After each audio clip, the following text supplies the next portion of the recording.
Welcome to this new episode for March 2022 of my photographic presentations, where I will talk around photographs I took during that month and photographs with what I name real cameras, not smartphone photography, for which I have a separate presentation in 2 weeks in every month. So let's start. That was basically those two photos are from my travel in California. I stayed a few weeks where I had relatively limited equipment with me. I've already talked about it last month. So basically I had my M8. Those two photos are taken with my Leica M8 rangefinder camera, with using here a 35mm f2.0 Summicron lens. And that was in Redwood City. So I kind of like taking urban photos, for those who've seen my picture, trying to express the emptiness of urban spaces. But even so, I like the emptiness of those urban spaces. I like to have small elements that remind you of the human presence. And on the left, you actually have this gardener trying to cut the grass. You can see him a little bit on the right and below. Gives it a sense of humanity, trying to tell a small story, what that guy doing in that environment. Yeah. And on the right, the bear serves for me, the sculpture of the bear. I find it interesting. Brings a story to...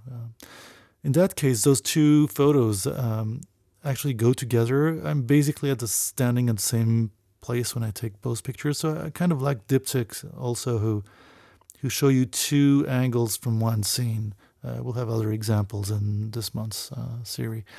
Also what I found interesting is basically the picture on the left. I really like I like those trees. Quite typical, even though they're not native. You have those huge eucalyptus. That's the tall tree we see here, and all other kinds of trees, like those two palm trees at the far part of the scene, which are quite typical from the region. That's Silicon Valley, for those who haven't followed previous months, and those quite typical constructions. What I liked on the right side, this photo actually reflects the development of the community in the Bay Area. So that's actually a hospital. It's one of those private hospitals. And the front building is one of those buildings from that hospital, from that clinic. And behind you have those huge constructions, which are pretty recent, which have been built to accommodate the increasing number of patients and the centralization of those care centers. And I kind of like to show this structure on front, which is from the mid last century, and those other structures which are probably less than 10 years old. Gives a good idea of the demographics in the region. Again, those two photos on the left, same place, the same hospital complex. I found interesting the ambiance and basically that tree who died, probably not of natural causes because they're building, but getting unrooted. Again, using the M8 35mm Summicron lens f2.0, we do see the shallow depths of field of that lens, and the typical renderings. That's not the latest version of that Summicron lens, so it's kind of, the light is kind of diffused and gives it this soft render, pretty characteristic for that generation of lens. And on the right, I like having those two photos next to each other. We have the growth of young grass, young trees in a garden, using the SL2 and the Summarit-M 90mm f2.5, where you don't actually need that much of a depth of field, but you do need the precise rendering, in my opinion, and color rendering to give a good sense of the plants that are growing this really young green, light green. Here, those two photos, that's SL2. Again, new sensor. It's a relatively recent camera using the Summarit-M 90mm f2.5. trying to document one of those comfortable, I'll say, neighborhoods in the Silicon Valley.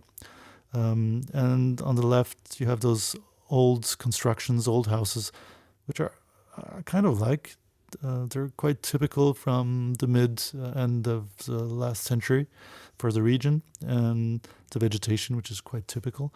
And on the right, not sure if that's a recent one, but often now you have really rich new owners that sort of destroy those old houses like on the left and built those big mansions with columns and try to reflect some kind of European sense of architecture.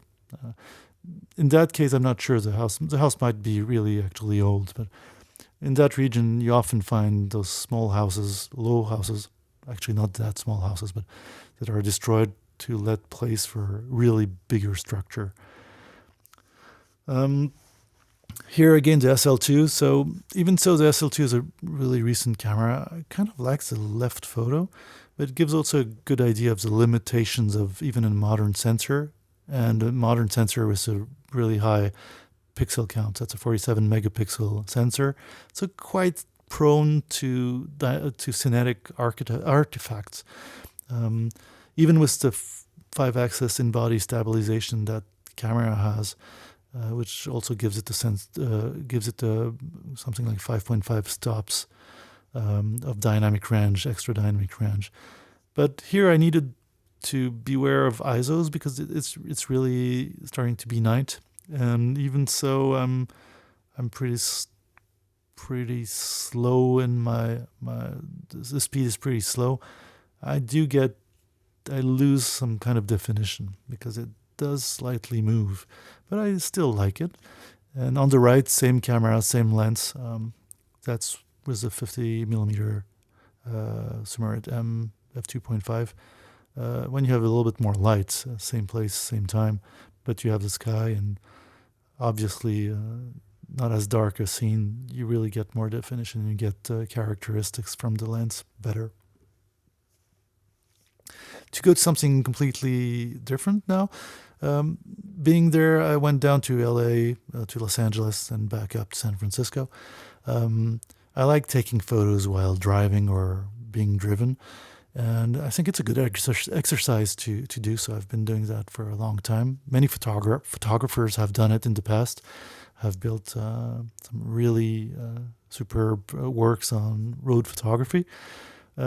So yeah, practicing, I think it's interesting to practice, because in that case I used the M8 camera, which has no live view on the viewfinder, well, on the screen, because it's an old CCD. So you actually can't see what you're taking a photo of, but putting a 50 millimeter Summarit-M on it with the f2.5 aperture, basically, without the preview, in a little practice, the left picture was taken through the driver's window. I'm actually not looking at what picture I'm taking, but I've seen the scene before because I was looking at the road, so I kind of know when to take the picture. So I take a few, because I know I'm probably not going to be very precise, but I often get what I want and the ambiance. And on the right, through the windshield, same thing. I think don't take too wide an aperture when doing road photography, road driving photography, I'll say.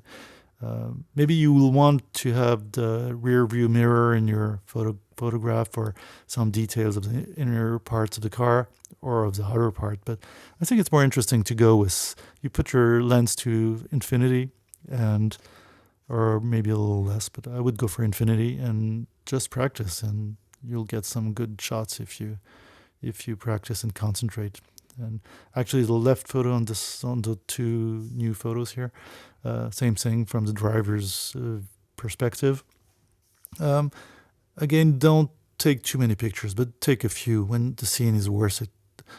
You need to concentrate on the road. Don't look at the picture right when you take it.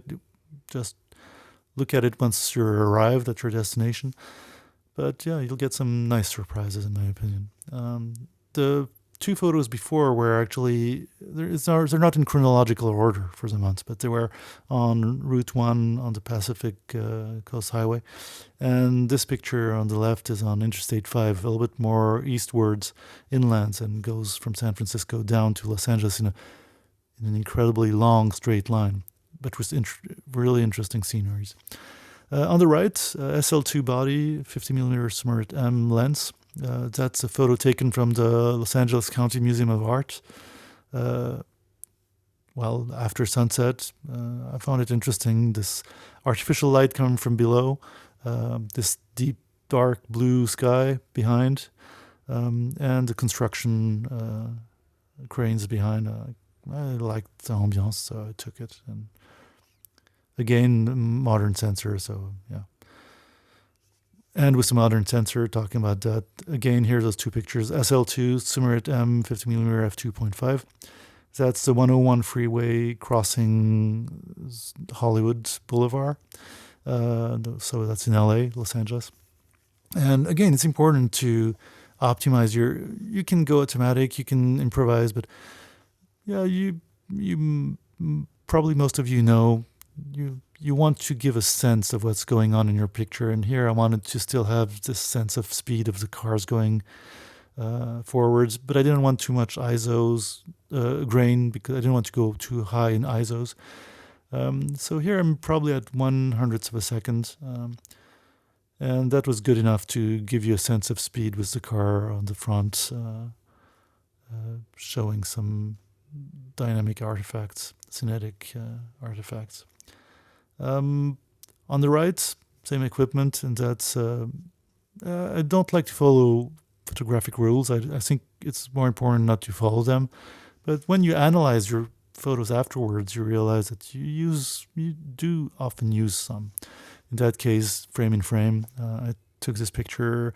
That's in the Glendale neighborhood of Los Angeles, eastwards, from the hills, from the kitchen of a house. Those sceneries were not that much used to see from Los Angeles. That's also typical Los Angeles. It's not Hollywood.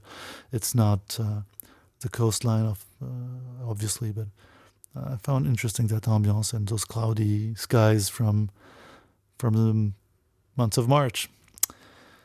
That's using the M8, so rangefinder, not full frame, with the 50mm f2.5. Hollywood Boulevard on the left. I like the lights, those constructions. There's probably some kind of electrical transformer inside this building. I have no idea what's inside. No windows, but yeah, the style from the past. I found it interesting. To me, it really expresses Hollywood. I don't know why. And on the right, that's from Brush Canyon. That's slightly north of Hollywood, a few streets up, where you have incredibly nice houses, and in the streets you still find some of those old American cars. That's a Continental, I believe, kind of like the reflections of the trees in the windshield. Well, this kind of work of art, I really like those cars, and I like the colors. That's also given to me with the CCD of the M8. Again, yeah, here still in Hollywood. That's on the left. That's the dog of friends. I think it's a mix between a Great Dane and a smaller dog. So it's a pretty big dog, but it's kind of slim. Not as big as a usual Great Dane. A super friendly and fun dog. And again, I like this photo because it's kind of, I was interacting with the dog, and he sort of felt that I wanted to take that picture. I definitely was not searching to take a picture, but the moment came and there was some interaction with my subject in a non-verbal way in that case. And yeah, when it happened, I could take the picture. The light was good. I liked the feeling, the overall feeling of the picture. I think it's important to keep track of what you're living in the current moment when you take the picture, and not spoil the moment by taking too many pictures. I just took one or two, and then I went back to enjoying time, just having fun with the toy of this dog, throwing it around, and very cool dog. And on the right, that's playing with every moment is a good moment when you feel like it to take a picture. I probably took 3 pictures in that morning. I was taking my coffee in this nice place on Hollywood Boulevard and sort of worked. I liked the reflections. I liked the geometrical patterns and this frame in frame thing, and the sky at the back with the clouds, and that was really the ambiance I was feeling while taking my coffee. So yeah, Hollywood Boulevard. Going back to road photography, so that's going back up to San Francisco on Route 1. So mainly my main camera for road photography is M8 50mm, so basically 75mm. And yeah, I think it's important not to overshadow the things you're living. So what I have my camera that's ready to take pictures. I kind of live the instant, experiment the feelings I have by seeing the sceneries and feeling the wind, the sun, whatever. And suddenly when I feel like, oh, I'd like to get a souvenir or convey what I felt to somebody else and take a picture, then I'm ready. I take the picture. I don't look at the results immediately. I just take a few, not too many, in order to still have time to enjoy the moment. And I think it's important to keep track of your own enjoyment when you do road photography. So 2 photos. The photo on the right is actually taken from the passenger side. I guess with the window up. So often if you have something like this lens with an aperture of 2.5, even if the window is not that clean, the photo will come out okay. Here are 2 photos. The left photo is actually the M8 camera using a lomography Atoll 17mm f2.8 lens, which I'm trying to understand. Actually, it's a pretty bad choice. I did it anyhow, but 17mm on a non-full frame sensor it kind of ruins the super wide angle thing. And at the same time, it's a rangefinder with no sensor preview. So actually, the lens has a pretty big diameter, so it hides the rangefinder window. So I have no idea to know. I can't actually see through the rangefinder if it's in focus or not. So I was basically focusing on the infinite and tried to take this photo of a beach. Came out okay, gave the sensation I wanted, but not sure. Nothing interesting. Maybe just to say, oh, even if it doesn't feel technically right, a 17mm on non-full frame sensor, etc. I shouldn't have taken that picture, but I'm actually glad I did. And on the right, M8 camera, 50mm f2.5. That's the first photo was around Hearst Castle, so it's on Route 1, way south from Big Sur. And on the right, it's south of San Francisco, so way up north, near Half Moon Bay. One of those houses I kind of liked. To me, it felt Western. I don't know why, but again, on those 2 pictures, the one on the left, that's Half Moon Bay. That's SL2, the SL2 camera, the 50mm f2.5. One photo which I like because it tells so many stories. You've got, as a viewer, you can actually try to spend time just wondering who's doing what and what stories each of those actors, natural actors, are doing. You have this kayak on the top right. You have this military base, which is a pretty major base for the California coast, at the back. You have so many people doing so many different things and minding their own business. I kind of like that kind of pictures. And on the right, M8 50mm f2.5. Always rely on the real interaction you're having, what you're living in the real world, in my opinion. Except if you really are building some kind of narrative, but in that kind of photography, I think it's important. In that case, there were a few horses, and they were kind of friendly, even though you had a sign saying that they could be aggressive. But this friendly horse would come to me every time I would come around, and I liked his demeanor, and really kind of relied on the feeling I had to try to take the right picture when he was coming towards me and saying I was going to take a picture. So getting the dynamic movement of the horse coming to me. And that first level was the fence out of focus. yeah, I don't know. Relying on the real feeling you have while taking the picture is something I like. Those two photos kind of illustrate. Also, I like working with light, light sources, natural light sources, geometry, transparent interfaces. In that case, windows. On the left, that's an old hotel on University Avenue in Palo Alto, which was transformed into apartments and is now being transformed back into a hotel using M8 50mm f2.5. I tried to simulate being inside the building, but I'm actually outside, and I tried to not cheat too much, so we can actually see the door, the border of the door front on the right, and I kept it to express that. But I kind of like the light coming through this in works space. In that case, I forced the obturation speed to the minimum, to my theoretical minimum, because the sensor is not very sensitive. It was really dark. Very high contrast with an old sensor like on the M8. Technically, always beware of you should know the equipment you're using. I was pretty happy with the results in that shot. On the right, same thing. There's the sun. It's probably sunset if I remember well. And actually, the sun is entering the building from another window. And I found it interesting because the front wall of this house is actually not that lit, but you can actually have this bright sunlight inside the building behind the glass. It's an old house, one of those old houses from the Silicon Valley, one of those Silicon Valley villages. I've already took this house in picture last month, so. But yeah, I thought it was interesting.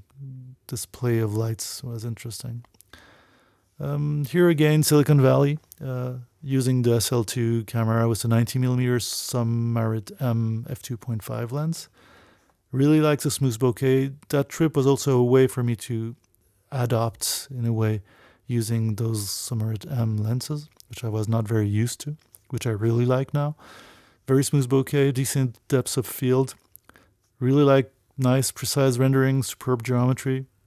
I find those lenses pretty well balanced, actually.